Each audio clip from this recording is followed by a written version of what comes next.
buenas tardes. Me da muchísimo gusto recibirles en esta cápsula de Descubriéndonos. ¿Cómo estás, José? Buena tarde.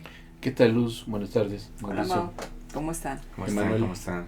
Saludos a Pues todos. hoy con un tema que seguramente a los niños, adolescentes y algunos más adultos nos resultará muy atractivo al respecto de los padres autoritarios. Hemos tenido algunas otras cápsulas en las que hemos estado hablando respecto de los límites que los padres tenemos la obligación de pues estar colocando dentro del asunto de la crianza de nuestros hijos, pero pues siempre está esa pregunta en el aire que además creo que te la hicieron a ti en alguna de las cápsulas, ¿no, José? Respecto de que qué pasa cuando estos límites se extralimitan y pues bueno, sí cabe preguntar qué pasa con esos padres autoritarios que consideran que los límites son reglas absolutas, que no pueden moverse de ningún lado y que de pronto se confunden y que pasan de ser límites a ser otra cosa, ¿no? Sí, limitaciones. O sea, este es exactamente como la diferencia entre autoridad y autoritarismo y límites y delimitar. O sea, lo que en psicoanálisis hablamos mucho de el agente que funge en este sentido de construir la posibilidad de que haya un otro, es decir, un hijo, que tenga este hijo una soberanía sobre su existencia, que sea él el propietario de su vida, es esta parte donde el padre o los padres tienen que ejercer esta cuestión de autoridad y de limitaciones, que puedan decir esto es bueno, esto es malo.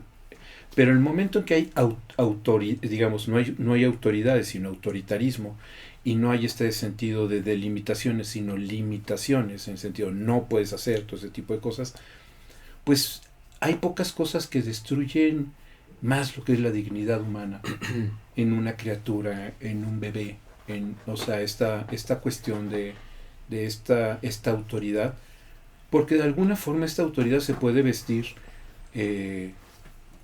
digamos, con un disfraz como de amor, y entonces es tanto lo que te amo que por eso te destruyo, ¿no? Por eso te impido, por eso te quiero que hagas exactamente lo que yo pienso que tienes que hacer, porque eso es lo correcto, eso es lo bueno, y todo esto lo hago por tu bien, ¿no? Entonces esta idea en donde a veces atrás de este supremo bien, lo que se está ocultando es una tiranía espantosa. Entonces nada más sí, que lo sepan que esta idea de el autoritarismo y esta forma de imponer modelos, esta forma de decir cómo debe ser la vida de los hijos, darles estos formatos, este tipo es que esa es la diferencia entre reglas y una normatividad. O sea, reglas que permitan, como el juego de fútbol, o sea, hay reglas que permiten que haya un juego, pero hay una serie digamos, de imposiciones que no son estrictamente reglas y que entonces eso no permite ningún tipo de juego, porque no es más que un asunto de servilismo. O sea, se hacen las cosas así y uno tiene que estar del lado de pues servil, de seguir ese modelo de autoritarismo. Entonces pocas cosas son tan destructivas y lastiman tan hondamente la dignidad humana como estos padres autoritarios. Qué importante lo que estás diciendo, José, porque es fácil confundir autoritarismo con límites. Pareciera ser que si somos gritones, si ponemos castigos ejemplares, aun cuando lastimen, si hay golpes, si nunca escucho, si lo que yo digo siempre tiene la razón y no tengo la posibilidad de estar advirtiendo qué me está diciendo la otra parte, mi hijo, niño o adolescente o inclusive adulto, y que no admito porque yo soy padre y eso me da a mí ya el como permiso para lo que sea, ¿no? Entonces, hay algo ahí que impide que haya juego. O sea, me gustó tu ejemplo de lo del juego, ¿no? O sea, tú tienes un juego y pones reglas, pero las reglas son para que en el juego se pueda disfrutar el juego. Si hay reglas en el juego, entonces siempre sabrás cómo hacerle para que entonces todos los elementos que están concernidos dentro del juego puedan permitir un juego agradable y te la puedas pasar bien. Pero si no hay reglas, pues entonces eso sería todo menos un juego, ¿no? Y el asunto es que cuando estamos hablando aquí de esos autoritarismos, no estamos precisamente hablando de que se haya una posibilidad de juego, de algo que se disfrute, sino de algo que quede exactamente del otro lado. Hijos que no tienen la posibilidad de poder externar nada, que viven atemorizados, que algunos pues se rebelan, pero no saben cómo, pero tienen miedo, pero además se sienten culpables, y se genera una serie de cosas ahí, ¿no, Mauricio? Ahorita que los estaba escuchando, se me vino a la cabeza un caso de Freud. Lo voy a explicar, que es el presidente Schreber, un hombre brillantísimo, que bueno, tiene como padre un hombre muy en sus años, con un enorme prestigio. Se le escribió libros para educar a los hijos. Él tuvo 2 hijos, Schreber y un hermano mayor. Y bueno, era un hombre muy prestigioso, muy creíble en esos años. Y bueno, educa a sus hijos bajo un régimen absolutamente dictatorial. Cuando José hablaba de que no hay nada que destruya una subjetividad, bueno, permítanme continuar. Este hombre es un hombre brillante, es un juez, y bueno, acaba realmente en un proceso psicótico terrible. Y su hermano mayor se suicida. Este hombre tan prestigioso y que escribió libros para educar a toda una generación previa a lo que llegaría a ser el nazismo, bueno, tenía reglas extraordinariamente estrictas, incluso para dormir, para comer. Los niños tenía un casco, digamos, para dormir, en donde si ellos se movían un poco, el pelo era estirado para que les doliera, etcétera. Prácticamente eran cámaras de tortura, este tipo de supuestos instrumentos pedagógicos. Y bueno, es un padre que, siendo y precedido de tanta fama, si nos vamos a lo que en realidad yo diría que valía la pena considerar, era qué había pasado con sus hijos. Insisto, el hijo mayor se suicida y Schreber acaba en un proceso absolutamente de locura extrema. Eso es lo que lleva este tipo de autoritarismo, en donde no pueden hablar, no pueden decir, no pueden actuar, y que para el padre de Schreber, la única forma de abordar las cosas es: sométete a mi deseo. No hay otro deseo más que el que yo como padre te he designado. Imagínate de qué tamaño es y hasta dónde va esa aniquilación. Tú no tienes derecho a tu propio deseo. Sométete a lo que yo he designado como tal. Lo dice textual. ¿Y cómo pensar en que alguien pueda pensar en que exista su deseo? Sí, yo ya te lo di hecho, ¿no? Esto es lo que tienes que hacer y por aquí te tienes que dirigir y esta es la manera en la que tienes que actuar y no hay otra forma. ¿Te das cuenta? Es ahí donde ya no hay juego. Claro. Es el juego del otro. Tú no puedes jugar más que como yo te digo que juegues. Como tal no juegas. Sí, claro. Juegas porque soy tu padre y entonces yo te digo que vas a jugar. Sí, o sea, pero en realidad es un ejercicio de dominación porque no hay nada ahí de juego. Claro. Así es, no hay juego. No hay libertad. Y además, ahora que nos estamos enfrentando también con que, cuando hemos hablado de huellas de la época, estas huellas de la época en la que, por ejemplo, hay muchas parejas que han decidido separarse y entonces que se abren estas dos formas y que entonces, o sea, me refiero a, queda por un lado padres y por otro lado madres y entonces los hijos están como que allí, sobre todo cuando comienza a pasar el evento y están como estas guerras de poderes entre los padres. Y entonces estos pseudolímites se convierten en un tema de asunto de recursos, de exigencias, y los chicos están completamente atormentados porque si a lo mejor antes no había juego, ahora hay menos juego, porque viven en un asunto en el que tienen que estar en esa determinación en el que alguien dice cómo tienes que hacer porque yo lo digo, porque yo te mantengo, porque yo esto, y si no, no va a haber esto otro. Y entonces sus pseudo reglas que se ponen para jugar, pues no son reglas, sino son exactamente designios dictatoriales, que lo único que hacen es emproblemar a los chicos, ¿no? Perdón, rápido. Ajá. Es que no hay límite, hay directriz. Sí. Sí, o sea, no hay un sentido de delimitación, porque la delimitación es algo que te permite normar, tener un criterio, A o B, sí o no, ¿no? Aquí es sí. Y es interesante porque ahorita que los estaba escuchando, y estaba escuchando el caso del presidente Schreber, de pronto hay un par de analizantes jóvenes que el designio del padre es: me tienes que querer porque soy tu padre. Y eso es aterrorizante para el tema de los chicos, ¿no? O sea, porque lo que dice el chico es, bueno, pues sí lo tengo que querer porque es mi padre, pero... Y tú lo que te das cuenta es que no hay ningún tipo de elementos ni de circunstancias que permitan la posibilidad ni del respeto, ¿no? Y habría que ver si fue un padre. O sea, el que haya sido un genitor no lo convierte en padre. O sea, que digamos que ni lo mismo con la madre. O sea, ni una genitora. Ni un proveedor. Porque precisamente un proveedor es proveedor, un gestor o un genitor es un genitor, y un padre es un padre, y una madre es una madre. O sea, no es simplemente seguir las reglas obligadas de un canon, porque además es su obligación.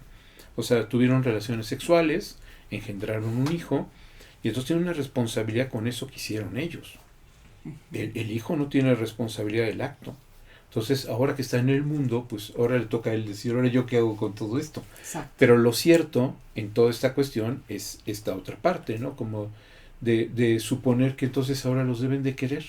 Exacto. ¿No? Es un tirano que ha sido, o es una tirana que ha sido cruel. Creo que a Lacan en algún momento le preguntaron que por qué no había tantos personajes en la historia así tan sádicos y demás, mujeres, porque casi siempre eran hombres. Y un poco lo que responde Lacan, porque fueron mamás. Entonces por ahí sublimaban toda esta crueldad, por ahí sublimaban toda esta cuestión. Dizque, como lo estaba diciendo Mauricio, como el papá del presidente Schreber, esta parte como auxilio en el te amo tanto que te hago que te hinques para corregirte sobre granos de sal, porque eso es bueno, te pego con la hebilla del cinturón para corregirte. Y la pregunta es, ¿esa era la única vía posible para corregir? ¿O allá hay un sentido sádico en donde se está usando el componente, digamos, la mascarada de la educación para permitirse toda esa serie de abusos y toda esa serie de crueldades que quedan enmascaradas en todo esto que tú misma dices de los signos de la época? O sea, como de alguna forma eso cada día está más claro de lo ilegítimo que es, ¿no? Sí, y yo les preguntaría, ¿ser padre significa educar solamente? Bueno, ¿ibas a decir algo? ¿No?